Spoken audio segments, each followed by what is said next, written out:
Good afternoon. First, good news. I do not have too many slides. In fact, I do not have any slide. So I will get on with the subject straight away. Budget making is essentially a political process, where actually you visualize the gains either in terms of political gains, electoral gains, etc. However, the boundary conditions of this political process are sort of spelt out in economic terms. That's why we look at the macroeconomic numbers and also what the budget has said in terms of deficits, etc. To begin with, let's take a household. If you spend more than what you earn, there will be a deficit. And that deficit, at the end of the day, will have to be met from some kind of a borrowing. What is really important for you is to see whether you can service that borrowing. And the second thing that you need to see, in the subsequent years, your deficit is contained to a certain level such that its borrowing doesn't go up. In case of a country, you first have whatever is the earning from the revenue side, and then you have some loan recoveries, then you have some sort of other receipts. So all that is what you have got in the kitty, and then you spend certain things for whatever priorities you have, social priorities, political priorities, economic priorities, etc. And the difference is your fiscal deficit. Now again, you have to pay certain interests for all the borrowings that you have done earlier. It's very similar to the household. So once you knock off that interest, you have something called primary deficit. The first one is your fiscal deficit. The second one is your primary deficit. Now, what happens is, in a country, when you talk about deficits, there are, and particularly primary deficit, which is when you have knocked off the interest payments, etc. What is really important for you is to look at two factors. One is how it is going to raise the debt levels of future years and whether that debt level is sustainable or not. Now, when you look at the debt levels, two things are important: whether this year what I am earning and what I am spending, what is the difference between that? And also, how am I going to finance it if my growth of earnings or growth of income is more than the growth of interest, or the interest that I am paying, not the growth, the interest that I am paying, then I am fairly okay. The ratio will not go up. The debt to GDP ratio or the amount that I pay out of my earnings will not go up. So your debt to GDP ratio will depend on two factors. One is essentially the primary deficit. The other is the difference between the growth of the GDP and the interest rate. If you look at the growth over last 35 years, growth has been about 6%. Now, if you visualize for the future, it will certainly not be less than 6%. We have seen 6% through all kinds of booms and busts. So assume it is 6–7% is the kind of thing that we are going to see for future. To that you add inflation. Inflation is about 4 to 5%. That's the kind of trend you will see in the future. So it's about 11–12%, that is what you get. From that, you knock off the interest charges. Interest at this point of time, the GSEC is 6.8, 10-year GSEC. It may go up a little bit, it will be 7, 7.5, etc. So you have still a difference of about 2.5%, could be even more. So from the growth point of view, there is not much of a problem. If you look at the primary deficit point of view, what is the situation? If you look at the primary deficit, then we shouldn't only take the primary deficit of the center, we should also take the primary deficit of the states. So if you put everything together, then around 2008, the primary deficit as a percentage of GDP was 5.3%, which has come down to 2.1%. In fact, for center, it is supposed to be 0.1% for 17. Okay, fine. And if you take also the debt to GDP ratio, you saw the numbers which were for state, it has come down from 48 to 38. If you take the states also along with it, it has come down from 74.5 in 2008 to about 68 in 15-16. So even from the primary deficit side, there is not too much of a problem. Okay, we would like this primary deficit of center to go to zero at some point of time, so that at least you are earning enough to meet your spending, and at a time when your GDP is growing and your interest rate is contained at around 7, 7.5, maximum 8%, you possibly could have been a little more sort of forthcoming in terms of expenditure without upsetting the fiscal maths. That's point number one. Now, the other thing about primary deficit is, how do we bring down the primary deficit? We said that at the end of the day, whatever you are earning minus what you are spending minus the interest is going to give you the primary deficit. Now, whatever you are earning, a part of it is the tax collection. This tax collection over a period of time has been going up. It has gone up from, if you take the center and state together, it's currently around 16.6%. It used to be around 11–12% not so long back. So there has been some movement in that side, and as a large part of the economy becomes formal, as we move from informal sector to formal, this ratio will go up further. So that will bring more people in the tax net. GST, one good thing that it will do is to establish a tax trail. It will, the moment you ask for the set-offs, you create a paper trail. So to that extent, this ratio could be going up.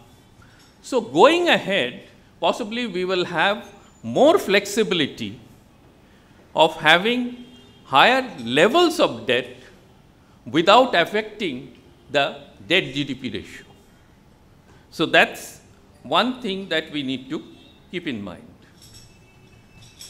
Now, looking at the macro situation, one of the interesting thing is whether you take this government or the previous government, all of them have been basically social democrats. And as social democrats, their priorities have been more or less similar. So you will see in the budget making, there is a remarkable degree of consistency and continuity. If you are bringing down you are trying to bring down the debt to GDP ratio, it is there across for last 8 or 10 years.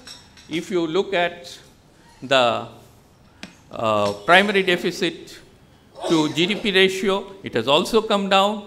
So, in the overall visualization of the economic growth process, there hasn't been too much of a difference. Now, if you look at the current economic situation, GDP, to be very candid, is decelerating. The growth rate is coming down. The revised GDP numbers have come 2-3 days back, couple of days back. It is now 15-16 is shown as 7.9%, which was supposed to be 7.6% earlier. Now, if you look at the assumed GDP for 16-17, it is supposed to be 6.5%. Since the base of 15-16 has gone up, so the 6.5 has to come down. So that's one thing. And going ahead, they have taken a band between 6.75 to 7.25. So the point I'm trying to make is, at a time when the GDP growth rate is showing a decelerating trend, we would have expected that the government would spend a little more, both in consumption, or look at a little more of consumption spending and investment spending. Now, if you look at investment per se, the growth in investment, if the GDP growth is going to be around 6.5% or so, would possibly be around 0. And growth in private investment at this point of time is almost negative. Now, there are several reasons for it. One is what they call the twin balance sheet problem, where you have the sort of banks saddled with NPS. Since they are saddled with NPS and the industry is over-leveraged, nobody is giving money to anybody. So that's one major problem. The second problem is there is capacity utilization level, which is at this point of time around 71%, which is much lower than what it used to be earlier. So that's another problem. So the third is overall demand in the economy is not that buoyant. So in that context, we would have sort of expected something can be done quickly on the consumption side, because whatever you do on the investment side, you will see the results after 2 to 3 years. There is a gestation period maybe of 3 years. So that will be after the 2019 elections. So there is no great joy in pushing that too much, other than what they have done for road building and some of those stuff, where possibly you can see the impact far more quickly. Now, on the consumption side, there has been some benefits which have been given in terms of tax benefits, which have been discussed here. So below 3 lakhs, you don't pay anything. Between 3 to 5, you pay 5%. And above that, 12,500 rupees benefit plus the surcharge, etc. It will be about 14,850 or something that you get. But that's not a very large number. One thing would have been is to go for some tinkering with the excise duty, where you could have played around with the price elasticity aspect of some of the items, but GST is going to be introduced soon, so nothing has been touched in that front. Now, a couple of things which we need to keep in mind is that wherever GST has been introduced, whether it's Canada or Malaysia, the first 1 or 2 years, the collections come down. If the collections come down, then you have a general problem in terms of your revenue collection, which that's how I actually began this discussion. If you have a problem on that side, you cannot do too much on the direct investment side, a direct tax side. So you have to balance the thing. So on the whole, it has been by and large balanced. It could have been closer to 3%, possibly those who are who believe in real fiscal prudence would have been happier. It could have been possibly towards 3.5. Those who do not believe in real fiscal prudence would have liked more of expenditure, could have been happier. But it's somewhere in between 3.2. This almost reminds me of a quote from St. Augustine, which says, "O Lord, give me chastity and continence, not yet." With that, I end the discussion.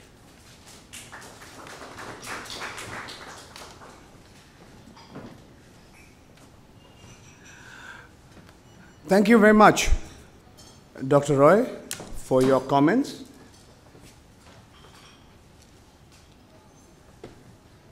Sorry. We've heard the speakers all give you their perspectives, their views on the budget. Some are more critical than others. And we have indeed many, many issues that we can now discuss.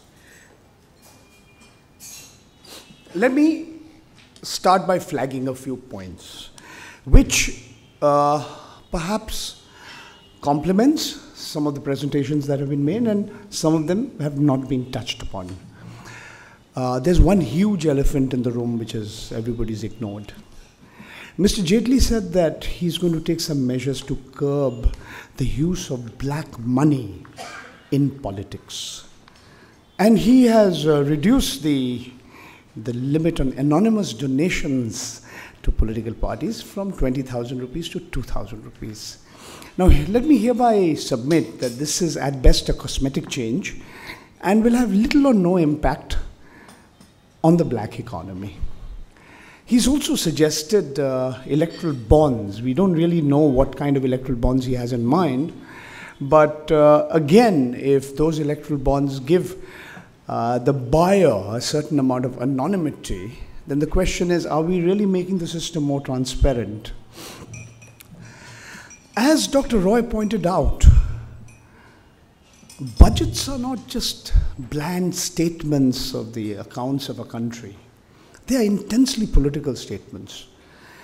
And I think the one point that was, the one factor which, the long shadow of which was hanging over the budget was demonetization. Now, until recently, people were not using this word. They were saying, legal high denomination currency notes being not considered legal tender. But now that Mr. Jaitley himself has been mentioning the word demonetization a number of times in his budget, I feel free to use it. Now, a lot of the political reaction, as Dr. Roy said, couched in economic language to the budget, was in, to demonetization, I beg your pardon, was in the mini budget that was presented by the Prime Minister on the 31st of December. And the full budget takes that story forward. There's a distinct attempt to assuage the hurt sentiments of those sections of the population that have been hurt the most.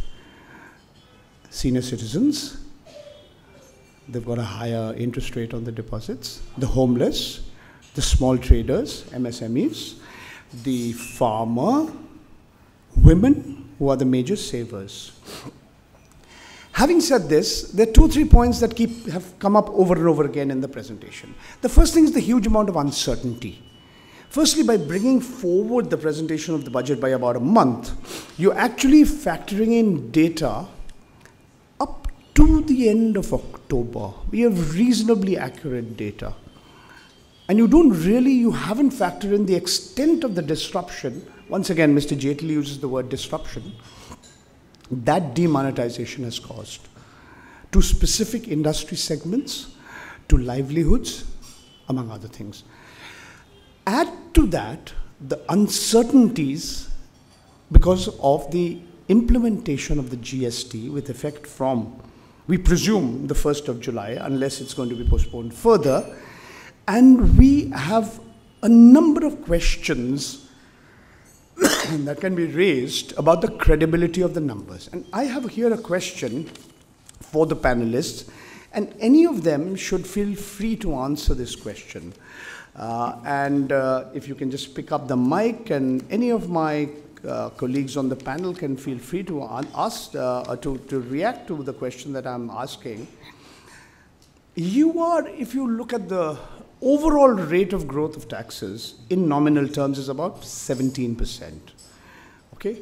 Now, that's might be fairly realistic, but once you break it down, you're looking at service tax going up by 11%, you're looking at corporate tax collections going up by 9%, you're looking at excise collections going up by barely 5%, reflecting the slowdown in the economy, the slowdown in private investments, the slowdown in industry, the lack of capacity utilization. So where's the money coming from? 25% increase in personal income tax collections. What proportion of India pays personal income tax?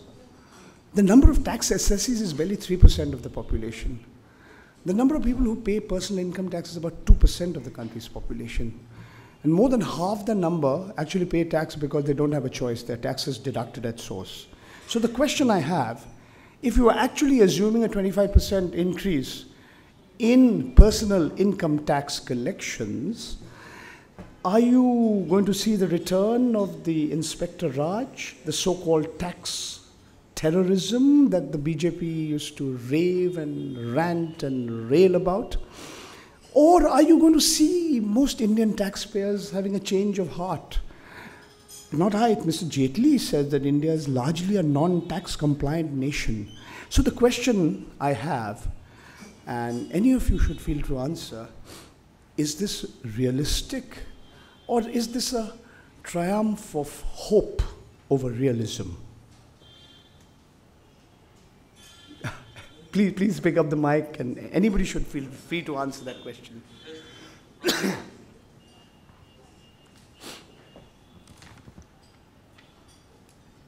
if you have a 25% growth, yeah. If you consider a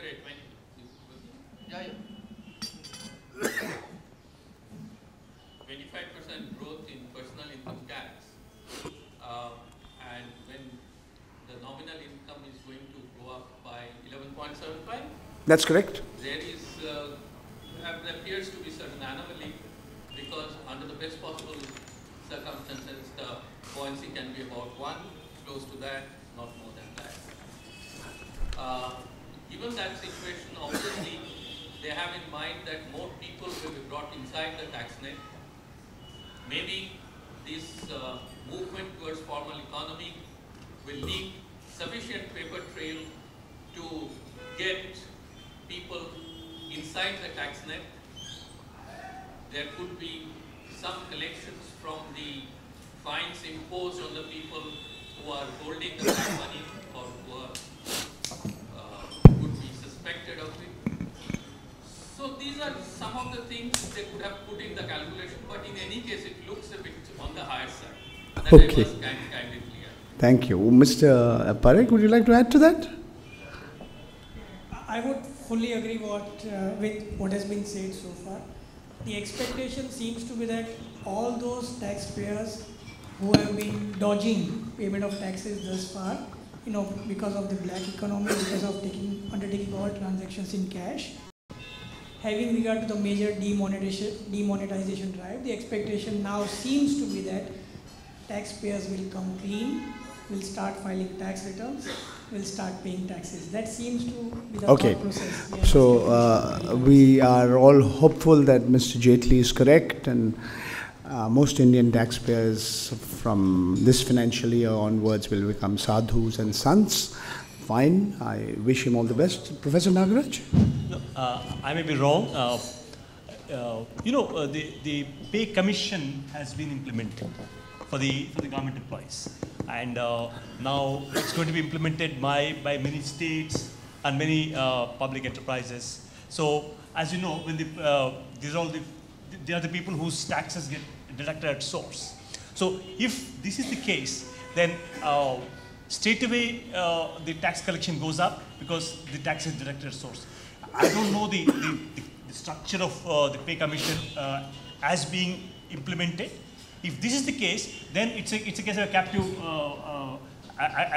accretion to the state. So I don't know if this is factored into the. Okay. All right. Yes, please. Mr. Govind Shankar Narayan. I think only two facts which may or may not mean anything.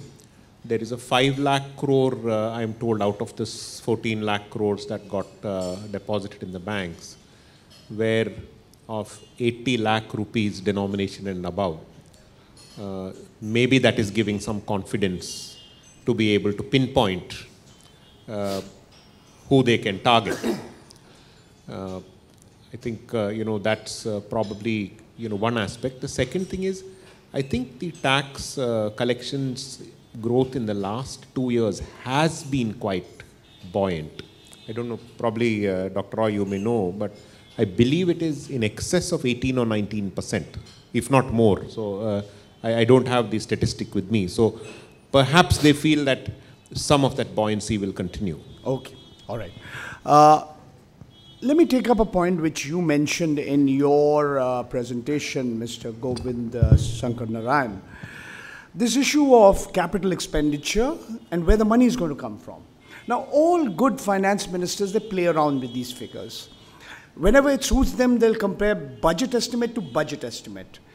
And when it does not suit them, they will not make this comparison. They'll compare revised estimate to budget estimate.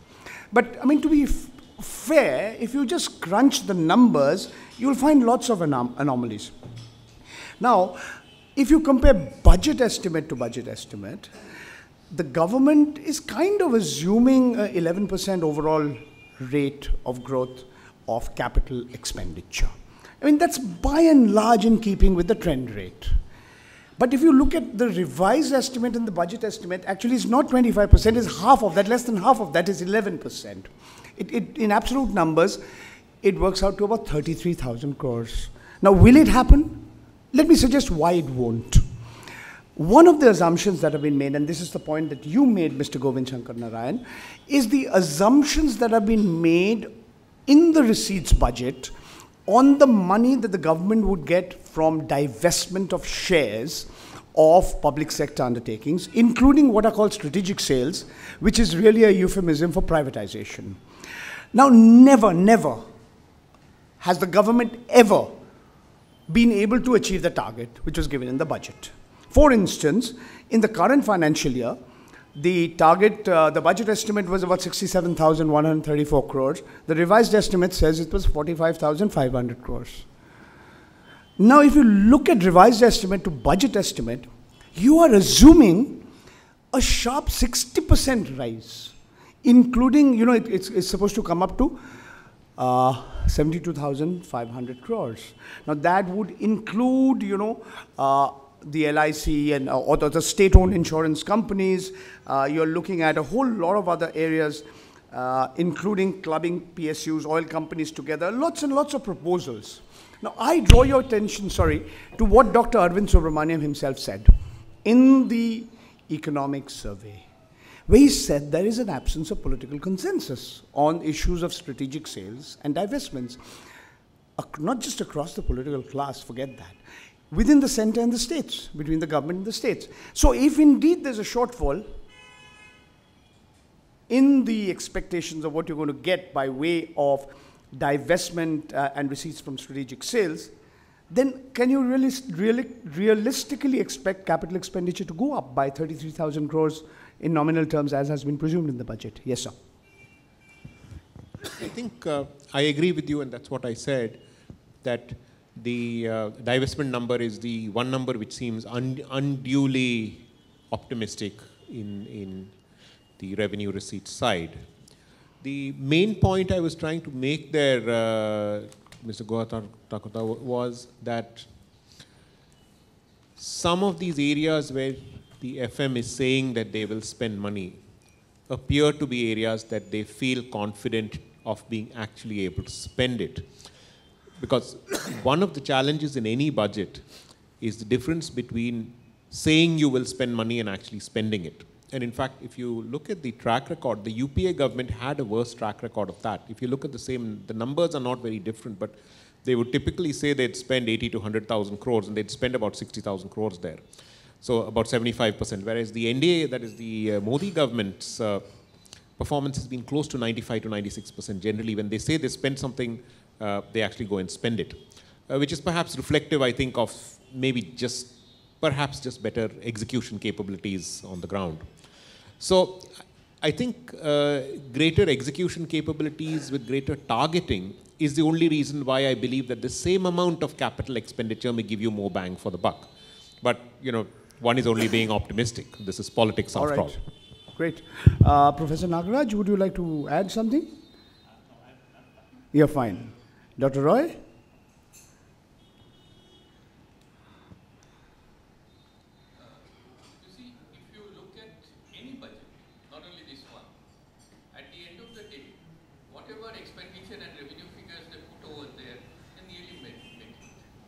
There have been very few occasions where there has been a gross mismatch between what has been put in as the budgeted numbers and what has been the revised figures. If anything, the revised figures are a little more on the expenditure side than less. And that's the same is true of capital budget as well as the revenue. So I think... So what's new kind of thing? So what's new? Yeah. More of the same. Party with a difference, government with a difference. Actually, it's more of the same. Yeah, absolutely. Okay, right. Mr. Jaitley wasn't happy when Swaminathan Ankalsari Iyer described his budget as Chidambaram's budget with a saffron tilak, but well, some things change and some things don't change. Parekh-ji, would you like to say something? All right, okay. I want to make a point which has been flagged by more than one speaker, the whole issue of employment. Every prime minister, every finance minister says, I'm pro-poor. Who doesn't want to say I'm pro-poor? Everybody says I'm pro-poor. So Mr. Jaitley, Mr. Modi is no different. But the question I ask here is, to what extent is this budget really pro-poor? And I want to flag 2 or 3 points in this connection. One is, of course, the MNREGA, Mahatma Gandhi National Rural Employment Guarantee Program. Now, Mr. Jaitley himself says that, again, if you don't compare budget estimate to budget estimate, but revised estimate to budget estimate, the MNREGA budget is actually going up by 1% in nominal terms, which means if you assume an inflation of 3 or 4, inflation rate of 3 or 4% or whatever, it's not going to go up. You've talked about building ponds. You talked about building 10 lakh ponds, which is double the target, in a country where there are less than 7 lakh villages. You're talking about building 5 lakh composite pits. You're talking about building durable assets. But there is enough evidence, and not just anecdotal evidence, that one of the reasons for MNREGA was that it wanted to stop the migration of people from rural areas to urban areas, especially off-season migration, by giving them jobs in rural areas. But today there's evidence to indicate the reverse has actually happened. Thanks to demonetization, there have been loss of livelihoods in urban areas. People have gone back to rural areas, and they've gone to seek employment opportunities in MNREGA. That's one point I wanted to flag. And secondly, you can talk about the inefficient way in which the government actually spends money on welfare schemes. But the point is, allocations on healthcare, education, outlays on programs specifically meant for scheduled castes, scheduled tribes, women's welfare, has clearly pointed out either stagnation or decline. The state's share in the divisible pool of central taxes has not led to an overall increase in total resources transferred to the states. And this is a problem. This is worrisome, because states are being called on to become more responsible in implementing social welfare schemes. So even as the center raises more revenue by way of surcharges and cesses, including the Swachh Bharat cess, including the Krishi Kalyan cess, etc., these do not come into the divisible pool meant for taxes. So the point that I'm making is, despite what is being claimed, will the budget how politically beneficial will the budget be for Mr. Modi?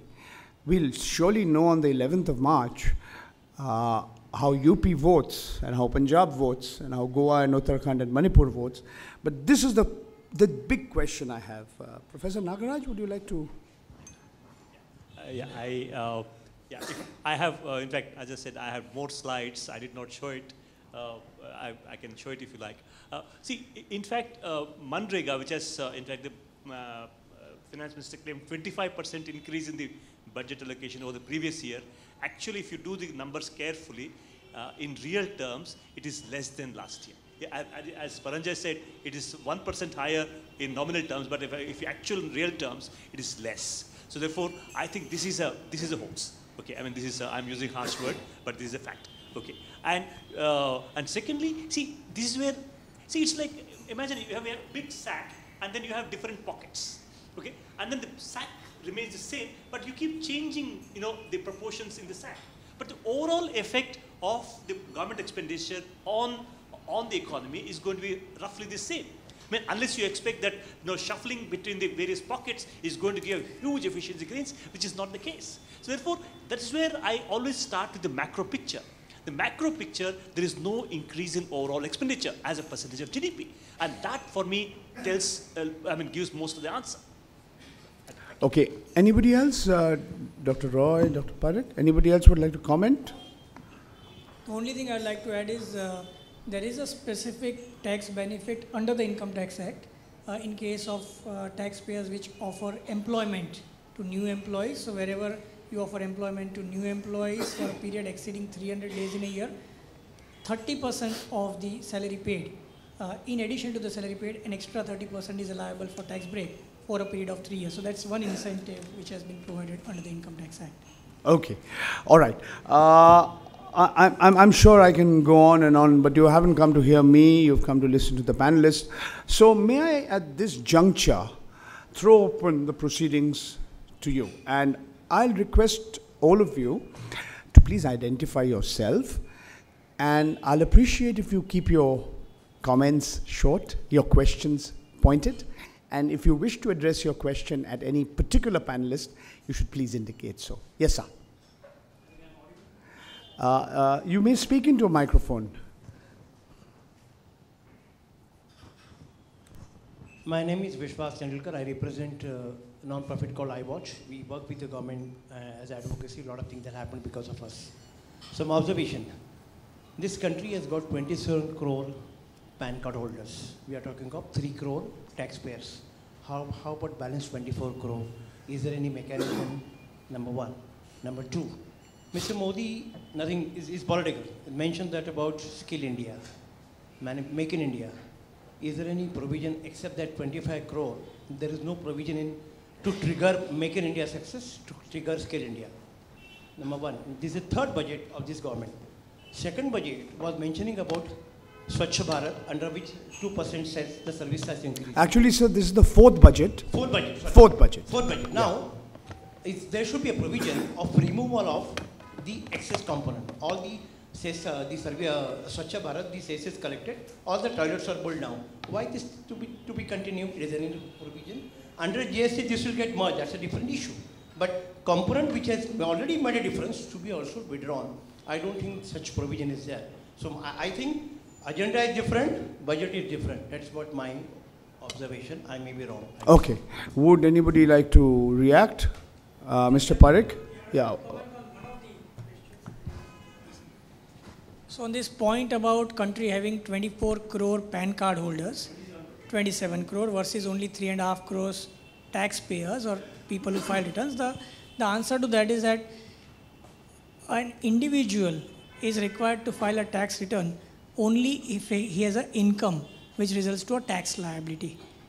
Whereas PAN card is required even for those individuals who may not have a tax liability for a variety of reasons, right? That's point number one. So for example, if somebody has an income of 3 lakh rupees per annum, while you have a tax rate of 5% now for income between 2 lakh 50 to 5 lakhs, let's say, after taking benefit of deductions under section 80C and whatever else, you may still end up with a scenario of no tax liability. So wherever there is no tax liability, there is no obligation to file tax return. So that perhaps explains the reason for this disparity between 3.5 crore people who file tax returns versus 27 crore PAN Can I card disturb users. you? Please. To best of for the August gathering, proprietary firm and partnership firm do not come under the tax bracket. We are asking government to bring under tax bracket. That is the reason this 24 crore. Is a proprietary firm not coming under company's ROC. They can't be trackable. And partnership firm, I think Institute of Chartered Accountant should have done 60 years back. That is one of the major lot. So as far as non-individuals are concerned, be it a company, be it a partnership firm, be it a proprietorship firm, they are all supposed to file tax returns irrespective of whether they have a taxable income or not. But as far as individuals are concerned, only they have this leeway of not filing tax return unless they have a taxable income. So this is just to clarify. Yeah, if I may just intervene in a slightly not directly related issue. Numbers, these statistics can be a little deceptive. I'll give you just an example. Let's take the number of Jan Dhan Yojana accounts. When the program was announced on the 15th of August 2014, at the end of that year, that's December 2014, close to 90% of all the Jan Dhan Yojana accounts had zero balances. Now, 2 years down the line, at the end of 2016, we have about 26 crore Jan Dhan Yojana accounts. But even today, over a fifth, close to a fourth, about 23-24% of the Jan Dhan Yojana accounts still have zero balance. Second point I want to make is that, as has been shown, when you have targets to fulfill, what have bank managers been doing? And there was recently a newspaper report, an Express report. You have to fulfill a certain quota. So I, as a banker or a bank official, I spend 100 rupees and put 1 rupee in 100 Jan Dhan Yojana accounts. So there cease to be zero balance accounts. But this is not really financial inclusion. So the point is, some of these numbers often don't really tell you the full story. And this has got really nothing to do with the number of PAN cards and the number of taxpayers. Are there any other questions? Yes, sir. Gentleman here, a gentleman at the back.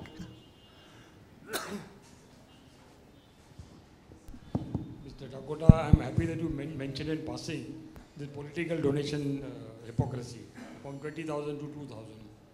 That means the government really not serious of bringing transparency in the political system. So instead of having a bogus receipt of 20,000 rupees, they will issue a bogus receipt of 2,000 rupees. Regarding the RBI bonds also, they're not going to. Now what I'm trying to, you have already mentioned the point. I have attended several budget meetings. In one budget meeting, there was a very top lawyer who by his own account makes about 50 crores per year in terms of fees. He praised this system and everybody in the crowd who are top industrialists clapped. Now this type of hypocrisy, when are we going to end? This type of ridiculous from 20,000 to 2,000, Mr. Jaitley makes a big noise about it in the parliament. Mr. Modi makes a big noise about it on the 30th of December. What do you think is the solution to all this type of hypocrisy? Mr. Mohan Nihalani, I couldn't agree with you more. There's a huge amount of hypocrisy when it comes to issues that actually touch the core of the problem. Because I do believe you can never resolve the problem of black money, not through demonetization, until you tackle it at the root, and that is political funding, the funding of political parties, the funding of elections. I'm sure my panelists would have something to answer, but let me just make 2 or 3 points to you. I think you need a combination of circumstances. There are about 1,900 registered, quote-unquote, political parties in this country, but barely 400 put up candidates either at the level of a Panchayat election or a state assembly election or a Lok Sabha election. What are the other political parties doing? I here suggest that they are vehicles for laundering black money. I don't say this, the Election Commission says this. Because the Election Commission only has the power to register. It doesn't have the power to cancel the registration of political parties. This is one source of black money. Secondly, what Mr. Jaitley himself says about timely filing of returns. According to the Association of Democratic Reforms between 2010-11 and 2014-13, the average delay in the submission of returns was 182 days in the case of the Bharatiya Janata Party and 166 days for the Indian National Congress. The second point, as you rightly pointed out, If you're going to disguise 20,000 rupees, you can do it for 2,000 rupees. When you have your friends who are your chartered accountants, and you don't have chartered accountants either appointed, forget the Comptroller and Auditor General, by even the Institute of Chartered Accountants of India, you're going to have this problem. So I do suggest, sir, that these attempts being made to show that we are curbing black money is more hype than substance, more to create an impression, and I dare say it will have little or no impact on the working of the black economy, but my colleagues may like to add something to it. I agree with you what you're saying. You would agree with that. Anything else, Dr. Roy? Mr. Govind Shankar Narayan? I mean, I think that there is no dispute in this whole the black money problem, but many of these steps that we are speaking of, whether it is the moving towards, online transactions, Aadhaar, Pay, GST, etc., is going to hopefully reduce the black money, that you see in the system. So now you'll have, currently there is a sense that the only people who are persecuted in the system are typically salaried people who have their tax deducted. Honest tax. The honest taxpayer, to use Mr. Jaitley's terms. I dare say that after a couple of years, you will have one more group of people who will claim that they are persecuted, which will be small businessmen and self-employed people who don't have access to political parties or don't have influence, and those people will also start getting captured within this net. All the people that you mentioned, who are influential, whether they are senior lawyers or people connected with political parties and so on, I think they will probably still find a way to get around the net, as indeed they do in countries all over the world. So I think we will hopefully at least get to move closer to, say, countries like the US and so on, where general tax compliance is better, at the very top end. Greater transparency in political funding. Yeah, and of course, as far as political funding is concerned, I'm sure that, when it counts counts to people or to parties, they might still find a way to finesse this whole problem of 2,000 and 20,000. All right.